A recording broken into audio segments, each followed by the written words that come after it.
Happy Veterans Day, first of all. I put on my Instagram page that Buffalo Wild Wings, for all you veterans, you do get a free snack. I think there's other places that you get free food today. So get all the free food you can possibly get. I'm off today, posting a little early because episode 8 threshold was a little bit too much to swallow. And it was kind of funny to me, some of the things. I have my notes. I guess I'm gonna jump right on in it because on my off day, I have a whole lot of things to do, plus be depressed. The first thing when the episode started, I was shocked that Boyd was running with Fatima. That lets you know how quick Ellis worked for Fatima. I mean, he worked quick for her. And so shall he do as his fake wife, significant other. They can't really get married. That's the only reason why I'm saying his fake wife. But hey, to be honest, that to me, in a sense, that was still, he's bound to spend his life and be with nobody else. A ring doesn't mean anything but legal stuff. But he didn't put his thing in front of a whole bunch of people, but he put it in front of a few. They had a ceremony. Because how, with the previews and how it ran so quick, I thought it was Ellis that hid her back there. And then Ellis told Boyd later, and then they went to the shack and she was gone. But it was Boyd who put Fatima in that shack. So I was like shocked that he ran. Like, I'm glad he's protecting her to a certain extent, because she didn't mean to do it, but something is making her do it. And he's slowly but surely understanding where there are. You know, you can't be in control of what you're doing there. So I was really shocked to find out at first that he was running with Fatima. The thing about it is, I feel her when she's saying something wrong, and something is wrong and nobody's listening to her. But with Boyd, I think he understands it. Listening to his conversation with Ellis, he tried to give her words of encouragement, because her getting riled up is not a good thing at this time. Ellis doesn't believe it so much. He just thinks it's so much good in her, which he can think that, but at the same time, you need to have that thought that there's an element of error where because she just stuck some shears in somebody's chest. So you should realize that she's doing stuff that she wouldn't normally do for her character.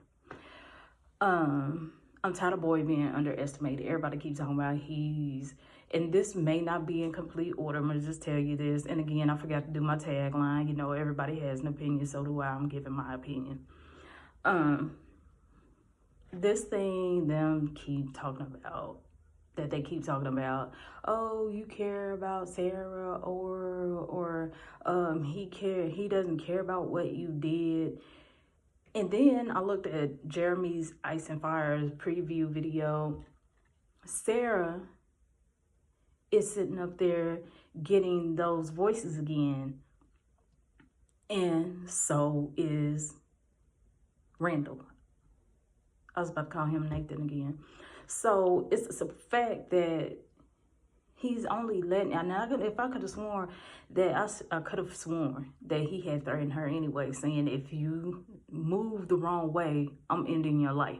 You make the wrong move. So where y'all getting y'all information? I mean, he ain't got to tell y'all that he care for her. And plus, he don't go over her house and eat and all that stuff. Y'all act like he communing and all that stuff with her. He's basically letting her exist somewhere else, as long as she don't bother, and if she doesn't bother anybody else. But everybody trying to make it look like that he doesn't know what he's doing, and he's the main one who's been doing stuff since he has arrived from land. So I'm about tired of that.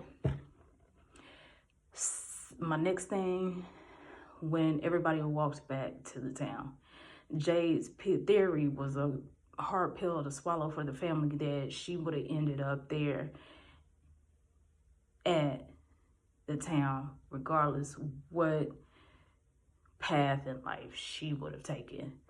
And then poor little Ethan sitting in the bedroom on the other side of the bed just contemplating on this. It's like, okay, whether this is the right theory or not to think. He's like, okay, if she was my mom, I wouldn't be here.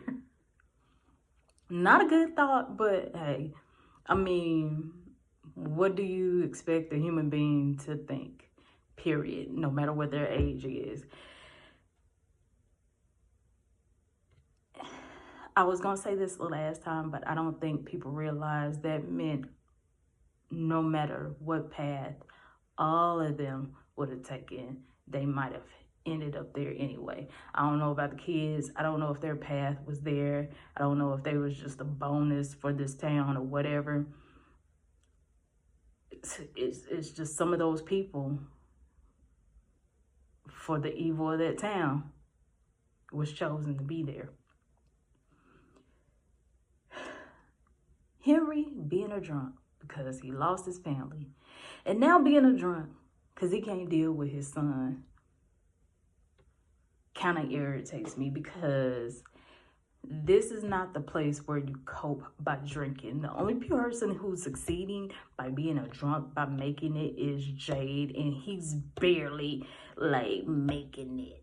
So we can see by the way you were living back home that you really wasn't, making it. So why would you just keep drinking? Like, somebody needed to tell him about the man who got drunk and let his family die in the house. Like, this is not I hope the next episode that this man goes to his son and hugs his son while he's giving Jim advice. I don't know what the argument in him watching Jade and Jim going at it was hilarious to me, because it was like a drunk man watching a boxing fight and seeing who was gonna win. That was hilarious to me. But I hope by the next episode he tries to go back and reconcile with Victor, because Victor has trauma by this place. And to me, he does not function as a normal adult while people were judging him. And then my thing, I was not doing any commentary when the first 2 seasons, but my thing was Jim and Tabitha was and what's the daughter's name? Julie was judging him. And then they trusted Sarah. Excuse me. And Sarah was the one you couldn't really trust. So it goes back, it goes back to saying you can't trust the book by its cover.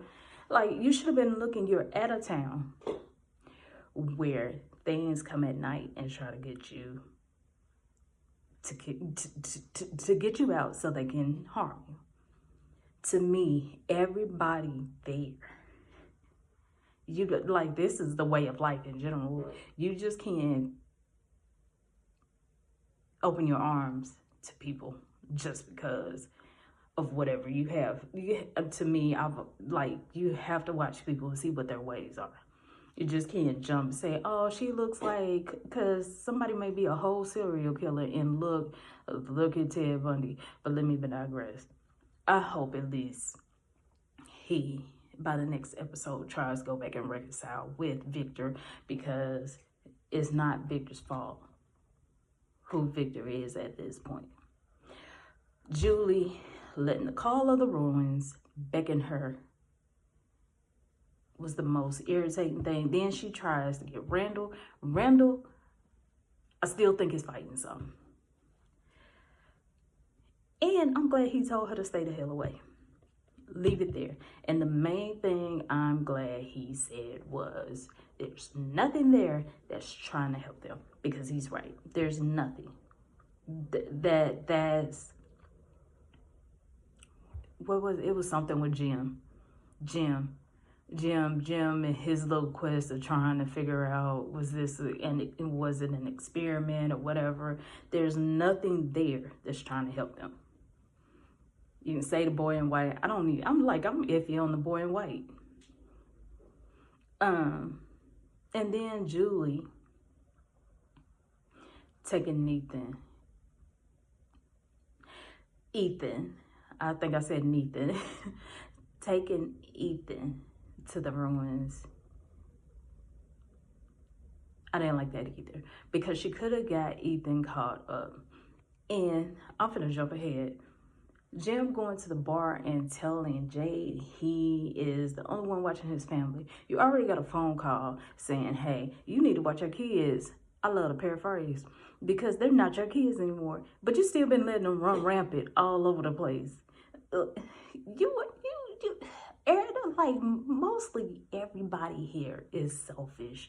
Mostly everybody at that town is selfish, because, I'm sorry, somebody might not like this, but I'm gonna say this. Tabitha saying to the priest, don't say anything about God, because God let my child roll off that table.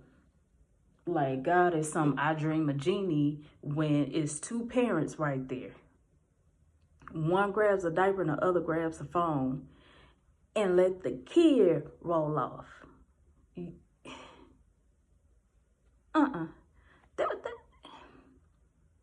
As a parent, you have a responsibility to take care of your kids. You can't blame it on somebody else. That's just like hitting your kid. That's just like being in an abusive relationship. I smacked you because you made me do it. Like, nobody's holding any type of responsibility. I digress. I'm jumping ahead on this too, because this is right here on my notes. I was going to wait to the end. But if Acosta keeps going and everybody keeps saying Boyd is not doing his job, she is going to be the sheriff of Colony House if it gets another season. I can see her doing it, because she's just about as delusional as everybody over there. I like Donna. I know Donna is trying to cope, but Donna does have good points, but at the same time, she's underestimating that place in a sense too, because they, through these seasons, have proved that if y'all get out of order, even in the daytime, we have something for you. So like Boyd said, you're not safe in the daytime either. They just let you do, and I think do whatever in the daytime so they can do what they want to do at night. That's my opinion, because they're trying to draw you out. Just like they got old boy in the second season. Was that second season? First season? They used his loneliness and hope of love, because he got tired of watching everybody else in the orgy house have a good time, and nobody's having a good time with him. So they got him with his hope of love.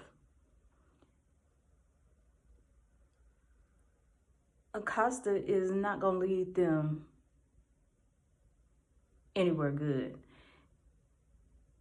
Donna kept them afloat, but Acosta is not going to lead them anywhere good, because she doesn't think this is an evil place. She just thinks that this is just somewhere you get trapped that you can't get out at this point, which is stupid to me.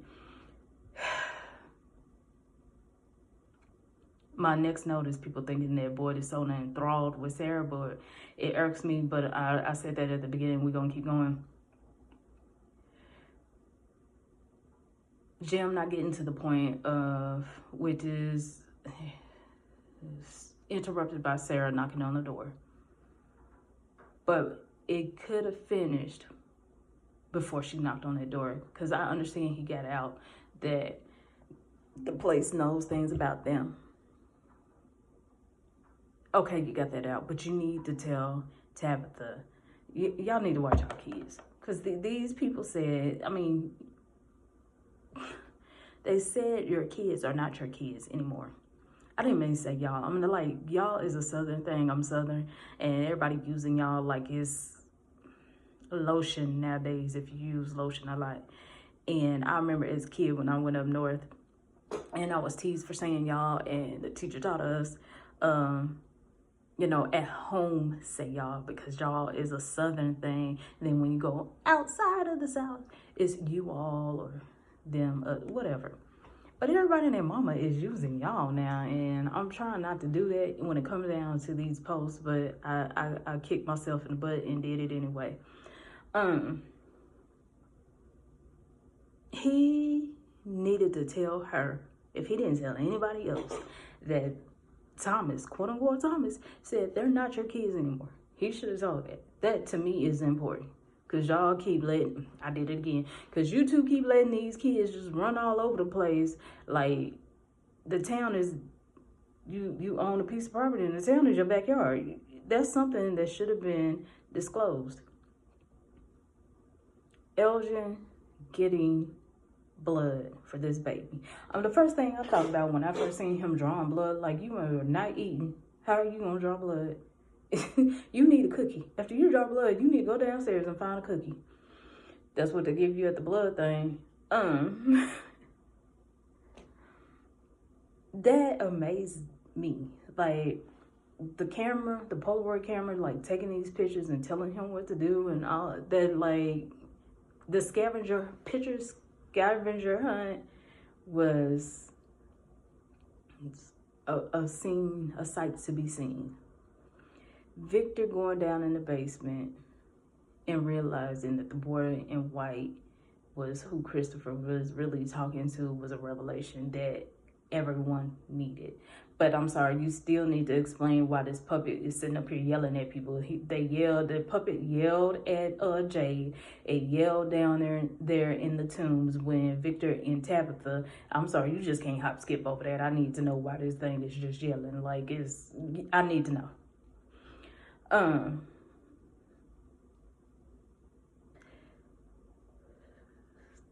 Victor finding out that Christopher really talked to the boy in white, and Christopher was one really supposed to go in the tree, gave me the epiphany that Tabitha or Miranda are not the ones who's supposed to, I don't think anybody's supposed to save these children. I think it's a trap. That's just me. Take it or leave it. You don't have to believe it. But I don't think they're drawn there for some reason. If this reason is going to be disclosed, don't know. I feel like somebody has been lying to Tabitha and Miranda, because Victor said Christopher didn't listen, so I went and told my mother, and that's why she left us. Then everybody died. So if you were supposed to save the children, why didn't any of y'all go home? Not only that, let's go back to the thought where Tabitha went in the tower. She caught the boy in white and he said, I'm sorry, this is the only way, and pushed her out. She's not supposed to save the children either. So, that by this episode, like, things are being answered to me, but I hope the next two episodes, because I had to load season 1, season 2, both received 10 episodes. So I hope something gets answered. And I know if it goes on to another season, it still is going to be like little breadcrumbs being dropped. So at least, well, it's not going, because I seen Jerry Fire Nice preview. I don't think it is, because they're trying to find Fatima.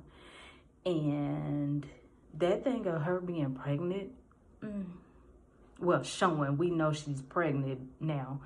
But I was thinking, I was going to wait, because I was thinking that she had something they couldn't see, because Mariel said, well, we just dealt with boy having worms. And everybody just blow past that. If you knew that was something that could be an option or a reality, why didn't, like, everybody should have jumped on this from the beginning, but they didn't. But for the sake of the story, is not going to be jumped on, or we wouldn't have the scenes of Elgin drawing blood or getting these scavenger hunt Polaroid pictures of what he needs to do for the, I want to know what this kimono lady has to do with this baby. That's what I want to know. We wouldn't get this. I feel like Fatima, like her radar was off, but it should have been really off, because why would Elgin know that you're there at that shack?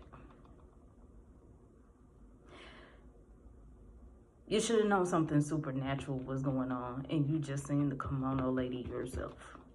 She doesn't know he's seen her or has been seeing her. Only person at this point knows, other than that I can remember, because I don't know if Tilly, he flat out told Tilly. I don't think he did. But Julie is the only person there that knows that he was seeing this kimono lady. So, to blatantly say what I'm trying to say, you should have known something supernatural was going on, or something obvious was going on, because you see this entity, then Elgin pops up. So, you're not going to know exactly what's going on, but it's like, how did you know? Because of the sequence of events.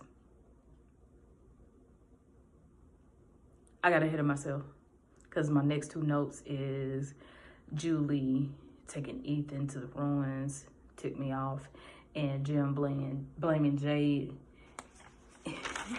Him saying that he needed to shut up, and Jade was right about paying attention to his wife. He's right. He's the only one that understands about losing his family here. So, to some extent, Henry has some type of knowledge to tell somebody, and nobody's listening. The thing about it is, nobody's listening, and I could understand being depressed, being somewhere like that, but just, I'm gonna shut up. Ooh, I really jumped ahead, because I have a lot of notes. Julie in the ruins.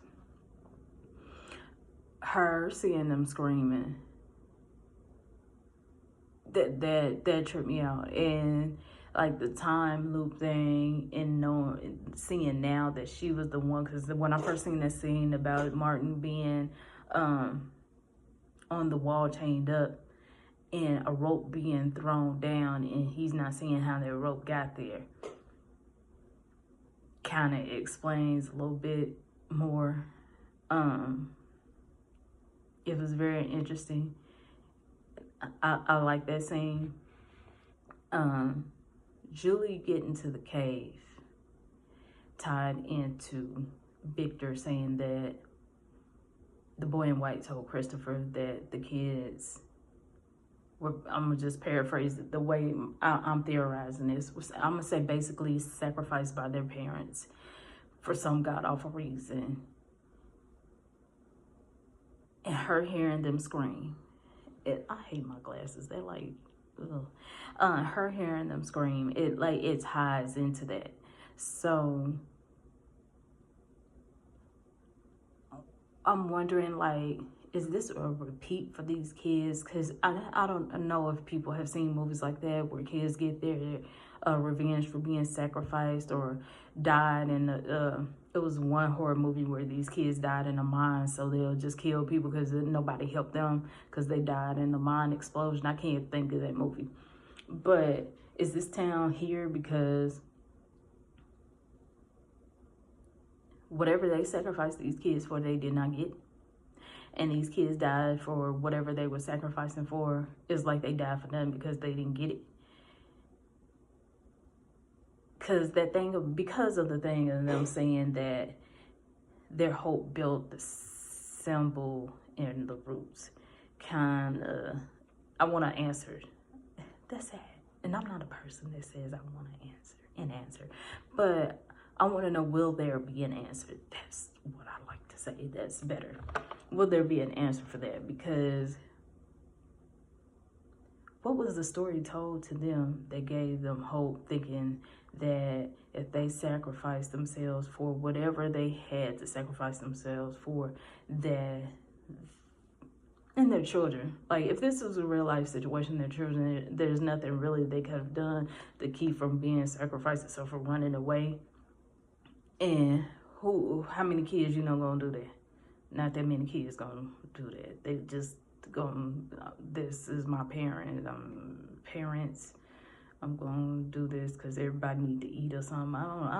We talking about, this might have been in the colonial ages, and when they first came over here and colonized everything, and yeah.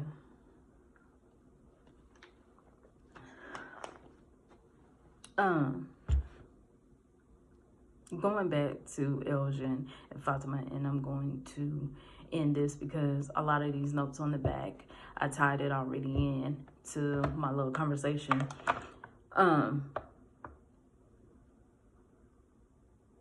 going down in this Taylor, bumping into everything. I'm like, this dude is weak. How is he gonna kidnap somebody?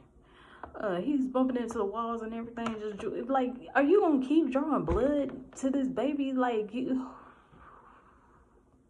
Then in the preview, I seen him go back to the town. So I guess you are eating something to go produce blood for this demon baby. But anyway,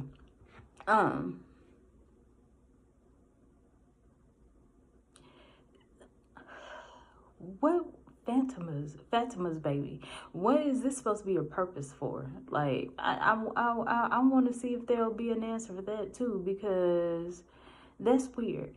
And then I'm still going back to them telling her when they were in the sheriff's station, oh, it'll be much fun if you'll be out here with us. Because after she has this baby, what's going to happen to her? And what is the kimono lady going to do to her and both Elgin? Because when I seen last night's episode, I actually watched it at 12, Sunday night. I could see them both dead. I'm sorry. After this baby is born, like, I mean, I'm not gonna say that word. I can see them not being with everybody anymore after this. I heard YouTube people strike for the. I'm not gonna record all this all over again because I use the word. Like, I'm not going to use unalive. Every time I hear that word, I feel like zombies are coming. Not going to be with us. Not going to be with the rest of the town after this. So if YouTube wants to strike this, go right on ahead. Because what's going to happen to them after she has this baby? I can't wait to the next episode because this is interesting to me so far. It's been pretty good. I thought episode 9, I was about to forget it, is stepping to some answers. And then when the producer said it's the beginning of the end, and then when Victor said that that's what the boy in white told Christopher. So I'm wondering, is this the last season since it's the beginning of the end? Because to me, my opinion, just my opinion,